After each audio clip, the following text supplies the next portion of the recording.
गरीब परिवार के घर आई 9 देवियां। सविता हाथ सिलाई मशीन पर कपड़े सिल रही थी। पुरानी होने की वजह से सिलाई मशीन जोर जोर से खटखट की आवाज कर रही थी।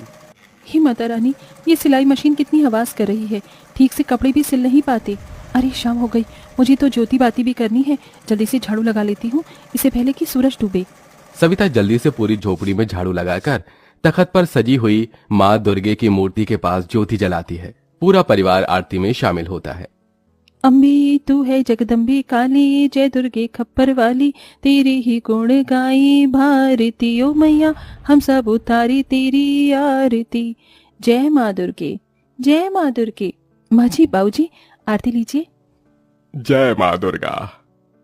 तभी सविता की नन्ही सी 6 साल की बेटी वैष्णवी हाथ फैलाकर प्रसाद मांगती है। माँ पिलछा दो ना मुझे। मेरी बिटिया रानी को प्रसाद चाहिए। अच्छा ये लो। ये का माँ बताची, तुम कभी माता रानी को मेवे मिठाई का भोग क्यों नहीं लगाती? पता है लोग मंदिर में माँ दुर्गे को महंगे महंगे मिठाई फल चढ़ाते हैं। ये सुनकर बूढ़ी कुंती ने कहा, माता रानी ने जितनी हैसियत जिसे दी है वो मेवे मक्खन का भोग लगाएगा ही, लेकिन माँ दुर्गा हमारे परिवार को दुख ही दिए जा रही है। नहीं सासू माँ, माता रानी कभी अपने भक्तों को दुख और कष्ट नहीं देती। माँ दुर्गा तो दया की मूर्त है। लाख दुखों में भी गरीब दर्जी सविता की भक्ति माँ दुर्गा के प्रति एकदम सच्ची है। जब कभी उसके परिवार का विश्वास माँ दुर्गा के लिए डगमगाता तो वो माँ दुर्गा के लिए उनके मन में आस्था और प्रेम जगाती थी। परिवार में बूढ़े सास ससुर, पति मुरली था। सविता दिन दिन भर दर्जी का काम करके कपड़े सिलती, जिससे कपड़े सिलकर भी मिली ज्यादातर कमाई के पैसे वो माँ की पूजा प्रसाद में लगा दिया करती। सविता बहू, अब रहने भी दे, बाकी कपड़े कल सी लेना। तेरा देह नहीं थकता क्या? ये सवेरे की लगी है कपड़े सिलने को। माँ जी आप सो जाइए, अभी मुरली भी नहीं आए, उन्हें खाना खिलाना है। तभी मुरली थका हारा काम से घर आता है। अजी आ गए आप? हाथ मुंह धो लीजिए, मैं खाना लगाती हूँ। ठीक है सविता। ये लो जी, सब्जी तो थी ही नहीं, चटनी पीसी है, रोटी बनाई है, खा लो। जो भी है बहुत है सविता, लाओ दो। बढ़िया बना है सविता चटनी रोटी। सुनो जी, मालिक ने पैसे दिए क्या? कल से नवरात्रि शुरू है, घर में कलश रखना है। नहीं सविता, मालिक ने 1 रुपया नहीं दिया। इसी आस में दिन भर चिलचिलाती धूप में काम किया, ईंट बालू ढोया।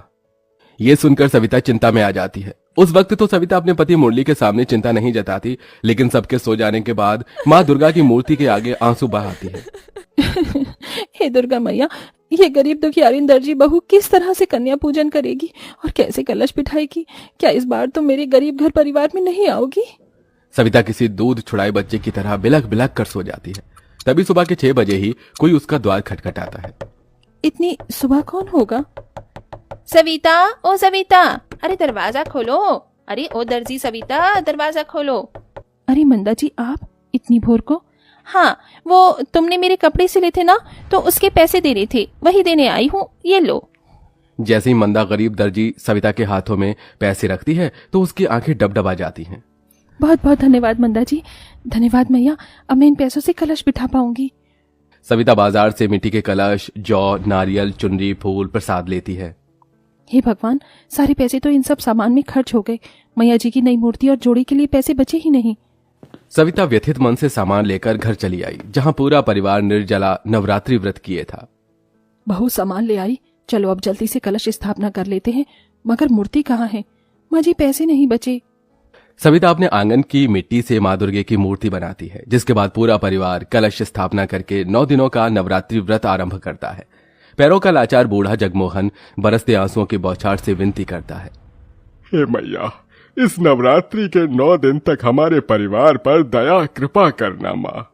मैया जी, इस नवरात्रि में मेरे परिवार की गरीबी दुख दरिद्रता दूर करना। हे माता रानी, इन नवरात्रि के 9 दिन मुझे अपने 9 रूपों के दर्शन दिखाना माँ, यही इस गरीब भक्त की इच्छा है। जहां पूरा परिवार सुख समृद्धि की कामना करता है तो वहीं गरीब दर्जी सविता 9 देवी के दर्शन की इच्छा मांगती है, और इसके बाद ही वो भूखे प्यासे कपड़े सिलने में लग जाती है।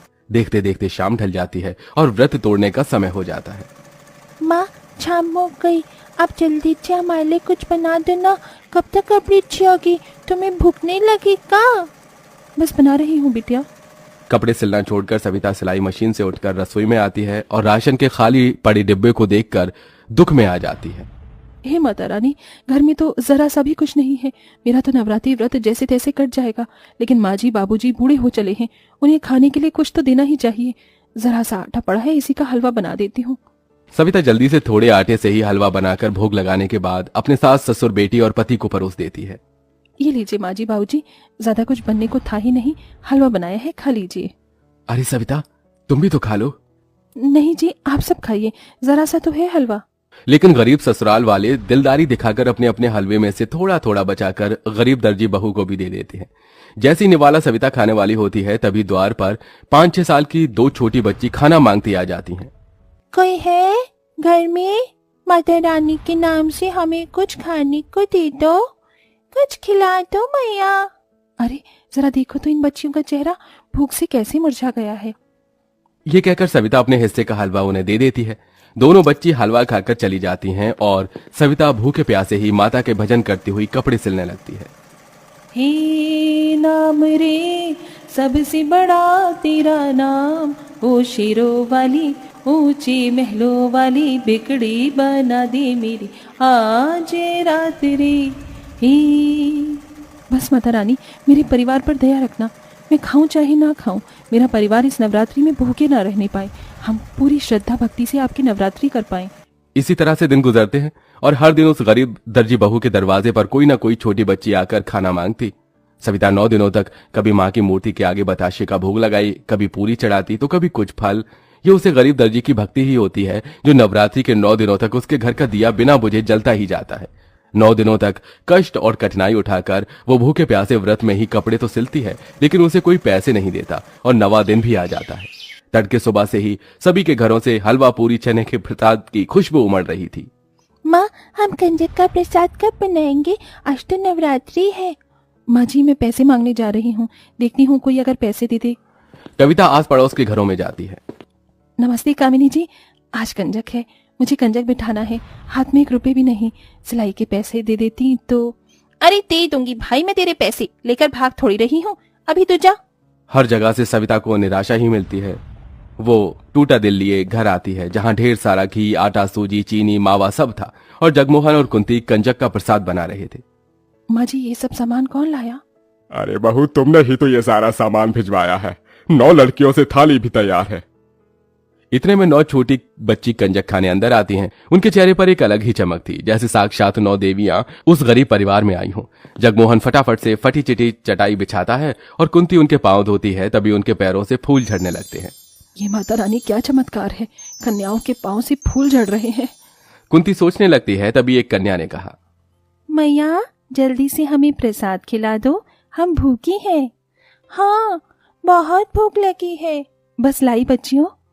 सविता 9 कन्याओं को प्रसाद परोसती है। वो सब खाना शुरू करती हैं। प्रसाद बहुत ही स्वादिष्ट बनाया है, थोड़ा हलवा और दोगी? हाँ, मुझे भी चने चाहिए और मुझे खीर चाहिए। हाँ, देती हूँ।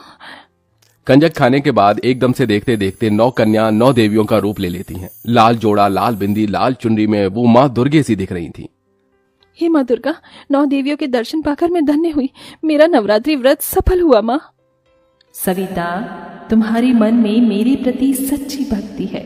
अब तक मैं तुम्हारी परीक्षा ले रही थी, पर अब से तुम मेरी परम भक्त हो और मैं तुम्हारे सारे दुख दूर करने आई हूँ। ये कहते हुए दुर्गा माता के हाथों से ढेर सारे सोने, हीरे, जवाहरात बरसने लगते हैं और उस गरीब परिवार का घर रत्नों से भर जाता है, जिसके साथ 9 देवियां गायब हो जाती हैं। इस तरह माँ दुर्गा अपने दर्शन से एक गरीब परिवार के जीवन को खुशियों से भरकर जाती हैं। चीज पास्ते वाले गरीब भाई की अमीर बहन।